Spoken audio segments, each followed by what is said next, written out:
Split air conditioner का installation. ये installation विशेष रूप से निम्नलिखित भागों में विभाजित किया गया है। 1. लगाने के लिए उपयुक्त स्थान। 2. इंस्टॉलेशन के तैयारी टूल्स। 3. इंस्टॉलेशन से पूर्व की तैयारी। 4. इंडोर यूनिट की इंस्टॉलेशन। 5. आउटडोर यूनिट की इंस्टॉलेशन। 6. वैक्यूम। 7. लीकेज का पता लगाना। 8. चेक करना। इंस्टॉलेशन का सही स्थान। स्प्लिट एयर कंडीशनर के इंस्टॉलेशन से पहले सही स्थान का चुनाव करना चाहिए। यहां इंस्टॉलेशन की कुछ गलत स्थितियां दी गई हैं। इंस्टॉलेशन वाले स्थान के पास किसी हीट सोर्स या स्टीम सोर्स का होना। इंस्टॉलेशन के पास एयर सर्कुलेशन को ब्लॉक करने वाले अवरोध। इंस्टॉलेशन के पास धुएं व पानी के निकास का होना। जलने वाले सामान जैसे पर्दे, कपड़े आदि का पास होना। टेलीविजन, स्टीरियो व दूसरे घरेलू इलेक्ट्रॉनिक सामान का 40 इंच की दूरी में होना। वेंटिलेशन खराब है और आसपास अवरोध हैं जिनसे हवा का बहाव प्रभावित हो सकता है।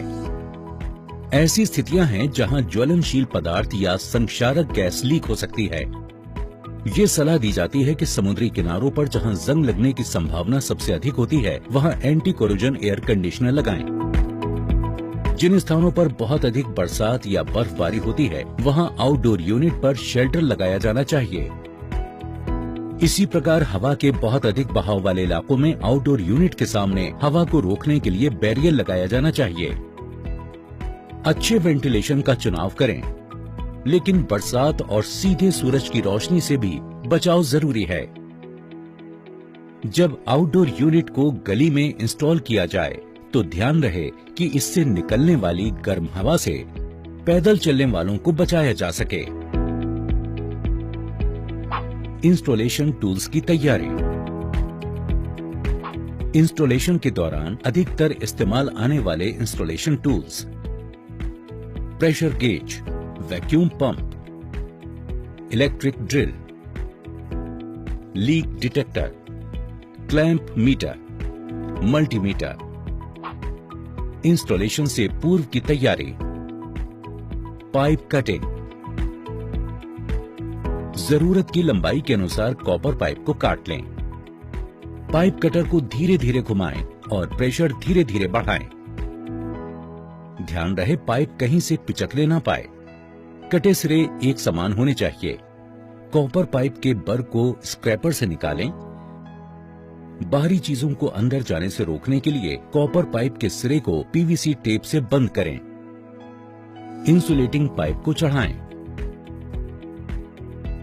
नट लगाएं। पाइप का फैलाव।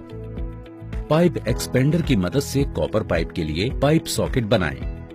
टेबल में दिखाए गए डायमेंशन के अनुसार कॉपर पाइप को अच्छी तरह थामें। फ्लेयरिंग टूल्स को फिक्स करें। हैंडल को क्लॉकवाइज घुमाएं और जब खड़खड़ की आवाज आने लगे तो रोक दें। पाइप सॉकेट एक समान लंबे और क्रैक रहित होने चाहिए। वायर स्ट्रिपिंग या वायर अलग करना। बताई गई करंट वैल्यू के अनुसार लगाए जाने वाले वायर का चुनाव करें। 2 कॉमन विवरण फिगर में दिखाए गए हैं। कनेक्टिंग वायर को अलग करने के लिए कनेक्टिंग वायर्स के दोनों सिरों पर से चढ़ी रबर को हटाएं। वायर के छोर को अलग करने के लिए वायर स्ट्रिपर का प्रयोग करें। यू टाइप प्लग को क्लैंप करने के लिए वायर क्लिपर का प्रयोग करें और एल वायर को बाकी वायर से अलग रखने का ध्यान रखें। इंडोर यूनिट का इंस्टॉलेशन। एयर कंडीशनर का मॉडल चेक करें। खरीदे गए एयर कंडीशनर की बाहरी यूनिट और इंडोर यूनिट का आपस में मिलान सुनिश्चित करें। अब बॉक्स को खोलें, इंडोर यूनिट को बाहर निकालें और जांच करें कि इस पर कहीं कोई रगड़, पिचकाव और कोई दूसरी खराबी तो पैनल में नहीं है। इंस्टॉलेशन के लिए कीबोर्ड को बाहर निकालें, एक्सेसरीज को बाहर निकालें, चेक करें कि ये एक्सेसरीज पूरी हैं या नहीं। इंडोर यूनिट की इंस्टॉलेशन के लिए जगह का चुनाव। इंडोर यूनिट का बायां और दायां सिरा दीवार से 5 इंच से अधिक की दूरी पर होना चाहिए। ऊपरी सिरा छत से 6 इंच से अधिक दूर होना चाहिए और निचला सिरा जमीन से 90 इंच से अधिक दूर होना चाहिए। सुनिश्चित करें कि इंडोर यूनिट इंस्टॉलेशन मैनुअल के अनुसार लगा हो। एग्जिट पाइप की दिशा के अनुसार दीवार में छेद और स्क्रू की स्थिति को सुनिश्चित करें। वॉल बोर्ड ड्रेन पाइप की दिशा में उपयुक्त रूप से झुका हुआ होना चाहिए। माउंटिंग प्लेट पर दिए हुए स्क्रू के छेद के अनुसार निशान लगाएं। इसी तरह से दूसरे और स्क्रू के लिए भी। और इंस्टॉलेशन पोजीशन तय हो जाने के बाद इसे फिट कर दें। यदि सीमेंट की दीवार हो तो पहले प्लास्टिक की गिट्टी लगाएं और तब टैंपिंग स्क्रू से इंस्टॉलेशन प्लेट को फिट करें। एग्जिट पाइप की दिशा के अनुसार दीवार के छेद की स्थिति तय करें और साथ ही आउटडोर यूनिट की संभावित इंस्टॉलेशन पोजीशन तय करें। तारों और दूसरे बाहरी सामान का ध्यान रखें। इस बात का ध्यान रखें कि अंदर की ओर का छेद बाहर की ओर के छेद से लगभग आधा इंच बड़ा हो। सॉकेट को दीवार पर लगाएं। कनेक्टिंग पाइप का कनेक्शन धीमे और हल्के से इनपुट और आउटपुट पाइपों को सही स्थिति पर एडजस्ट करें। इंसुलेशन पाइप को 4 से 6 इंच तक काट लें, जिससे कॉपर पाइप को जोड़ने में और इसके दबे और मुड़े होने को जांचा जा सके। अब कॉपर पाइप के नट कैप को हटाएं। कोन टॉप पाइप सॉकेट के वर्टिकल होने चाहिए। जब नट बोल्ट के ऊपर चढ़ जाए तो इसे रिंच से टाइट करें। टाइट करने के बाद इसे थोड़ा ढीला करें और फिर टाइट करें। पहले लो प्रेशर पाइप को और बाद में हाई प्रेशर पाइप को कनेक्ट करें। ड्रेन पाइप का कनेक्शन प्रोडक्ट की इस सीरीज में दो तरफ ड्रेनेज फंक्शन दिया गया है और ड्रेन पाइप की स्थिति इंस्टॉलेशन स्थिति के अनुसार तय की जा सकती है। नोट करें कि ड्रेन पाइप को एडजस्ट करने के दौरान बिना प्रयोग किए गए इंटरफेस को रबर प्लग से सील करना चाहिए। सील किए गए ड्रेन पाइप इंटरफेस को एडहेसिव लगाकर कसें ताकि रिसाव ना हो। वाटर पाइप में कूलिंग नहीं होनी चाहिए। लीकेज और रिसाव को रोकने के लिए ड्रेन पाइप पर इंसुलेशन मटेरियल लगाना चाहिए। इंडोर यूनिट में पावर और सिग्नल वायर का कनेक्शन। इंडोर यूनिट पैनल को खोलें। इलेक्ट्रिक कंट्रोल बॉक्स के कवर को फिक्स करने वाले स्क्रू को ढीला करें और कवर हटाएं। सिग्नल वायर और पावर वायर को पीछे से लाएं। वायर डायग्राम के अनुसार वायरों को कनेक्ट करें। खास ध्यान रखें कि कोई भी नंगा वायर न रह जाए और गलत न जुड़ जाए। इस खराबी के कारण एयर कंडीशनर ठीक तरह से काम नहीं करेगा। तारों को अच्छी तरह से मोड़ें ताकि तनाव होने पर ढीला न पड़ जाए। प्रेस वायर कार्ड की मदद से कनेक्शन वायर को दबाएं और प्रेस वायर कार्ड को फिक्स करें। वायर को वापस हल्के से खींचकर देखें कि कनेक्शन ठीक तरह और मजबूत लगे हैं या नहीं। इलेक्ट्रिक कंट्रोल बॉक्स के कवर को लगाएं। पाइप को लगाना और कवर करना। लपेटते समय पावर वायर और सिग्नल वायर को ऊपर की तरफ रखें। कॉपर पाइप को बीच में और ड्रेन पाइप को नीचे रखें। कॉपर पाइप के कनेक्शन को खुला रखें ताकि लीकेज चेक किया जा सके। कॉपर पाइप के सिरों को सील करके रखें ताकि दीवार में डालते समय इसमें धूल इत्यादि न जा सके। इंडोर यूनिट को टांगना। कॉपर पाइप और कनेक्टिंग वायर को रैप करने के बाद धीरे धीरे दीवार के छेद में डालें ताकि दीवार से रगड़ ना खाए और कहीं से मुड़े नहीं। माउंटिंग प्लेट के हुक पर इंडोर यूनिट को टांगिए। माउंटिंग प्लेट के ग्रुप में इंडोर यूनिट के निचले हिस्से को लगाइए। इंडोर यूनिट को पाइप के साथ इंस्टॉल करना। पहले इनपुट आउटपुट पाइप की लंबाई के अनुसार इंस्टॉलेशन के लिए कार्डबोर्ड पर उसकी पोजीशन को मार्क करें। कार्डबोर्ड की मदद से दीवार पर उसे मार्क करें। एम्बेडेड पाइपलाइन की स्थिति के अनुसार और कार्डबोर्ड की स्थिति के अनुसार इंडोर यूनिट की स्थिति को निश्चित करें। अब माउंटिंग प्लेट को फिक्स करें। दीवार की छेद की स्थिति के अनुसार एग्जिट पाइप की दिशा और कटआउट कवर की दिशा को तय करें। ड्रेन पाइप को हटाएं। इंडोर यूनिट को सपोर्ट देने के लिए इंस्टॉलेशन ऑक्सिलरी ब्रैकेट को माउंटिंग प्लेट के छेद से निकालें। इंडोर यूनिट के इनपुट आउटपुट पाइप के इंसुलेटिंग स्लीव कनेक्शन से 4 से 6 इंच की दूरी पर रखें। कॉपर पाइप को कनेक्ट करें। इस बात का ध्यान रखें कि कॉपर पाइप कहीं से क्षतिग्रस्त या मुड़ा ना हो।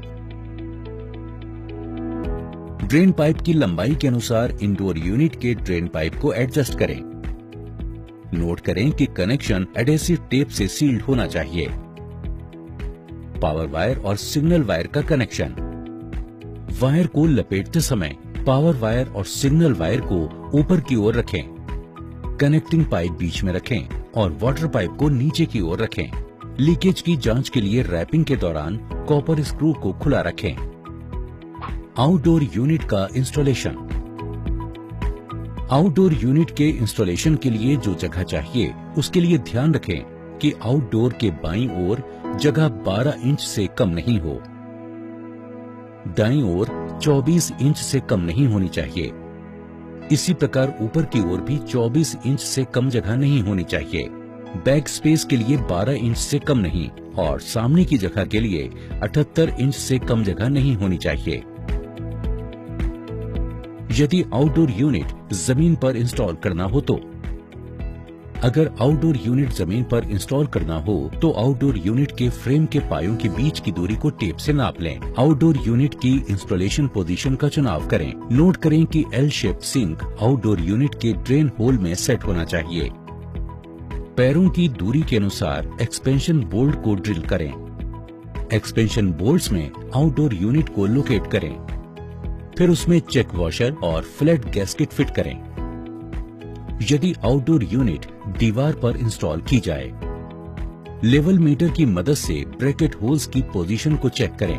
ध्यान रखें कि ब्रैकेट वर्टिकल प्लेन में होना चाहिए। अब आउटडोर यूनिट के माउंटिंग ब्रैकेट को फिक्स करें। ब्रैकेट को लेवल किया जाना चाहिए और इस पर 4 गुना वजन लटकाकर चेक करें। आउटडोर यूनिट को माउंटिंग ब्रैकेट पर लेवल करके रखना चाहिए। फाउंडेशन के अंडाकार छेद को ब्रैकेट के छेद से मिलाएं।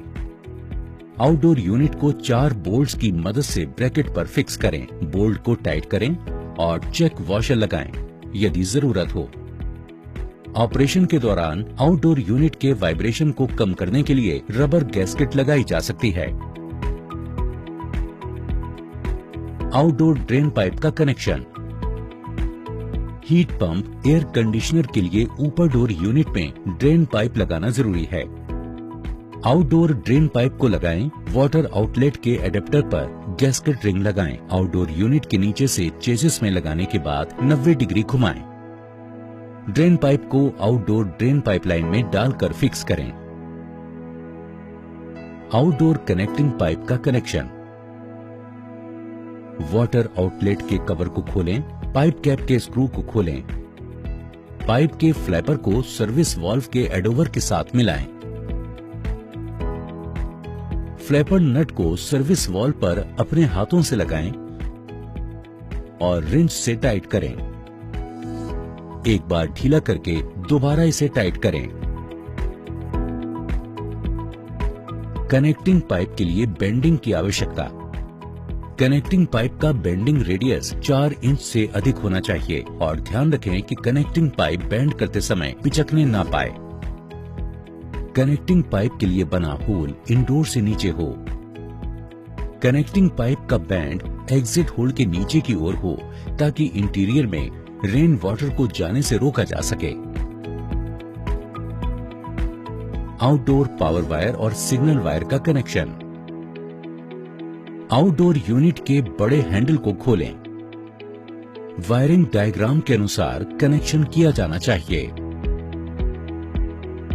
इस बात पर खास ध्यान दें कि कनेक्शन इंडोर साइट के अनुरूप होना चाहिए। गलत की गई वायरिंग इलेक्ट्रिक बोर्ड को हानि पहुंचा सकती है। प्रेस वायर कार्ड के स्क्रू को खोलें। प्रेस वायर कार्ड को हटाएं। वायर को लपेटते समय उपयुक्त गोलाई बनाए रखें और ये भी ध्यान रखें कि वायर में खिंचाव ना हो। प्रेस वायर कार्ड को लगाएं और स्क्रू को टाइट करें। किए गए कनेक्शन को चेक करने के लिए धीरे से वायर को पीछे खींचें। बड़े हैंडल को रखें।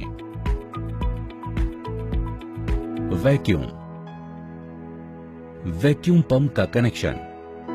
प्रेशर गेज के चार्जिंग पाइप का एक सिरा वैक्यूम पंप में जुड़ा होना चाहिए।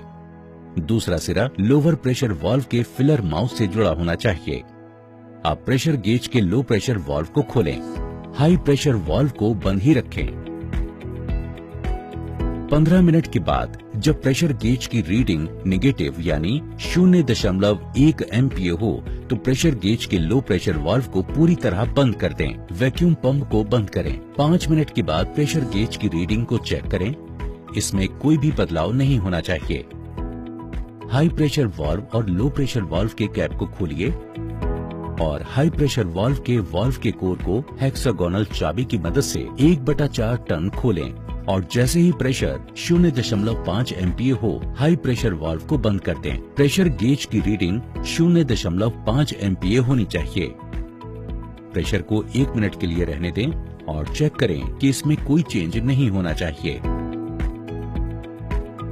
अब हाई प्रेशर वाल्व और लो प्रेशर वाल्व के वाल्व कोर को पूरी तरह से खोलें। वाल्व कैप को टाइट करें।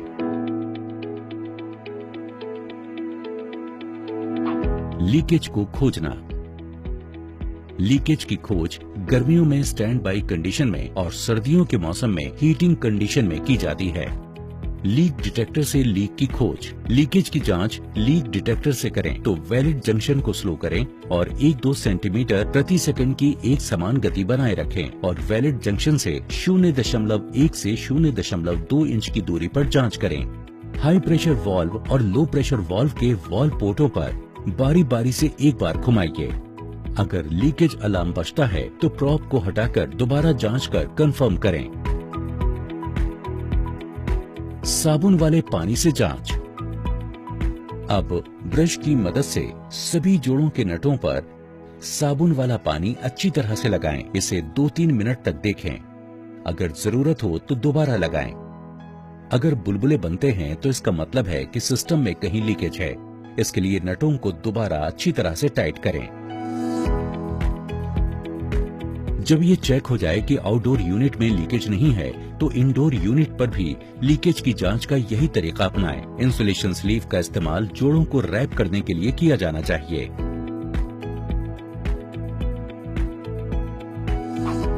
Trial operation. पैनल को खोलें, फिल्टर हटाएं और इवेपोरेटर के ऊपरी भाग के जरिए एक निश्चित मात्रा में पानी डालकर चेक करें कि ड्रेनेज सही है या नहीं। जब ये निश्चित हो जाए कि ड्रेन पाइप से पानी का बहाव सही है तो ड्रेन पाइप को बाहरी ड्रेन पाइपलाइन में लगा दें।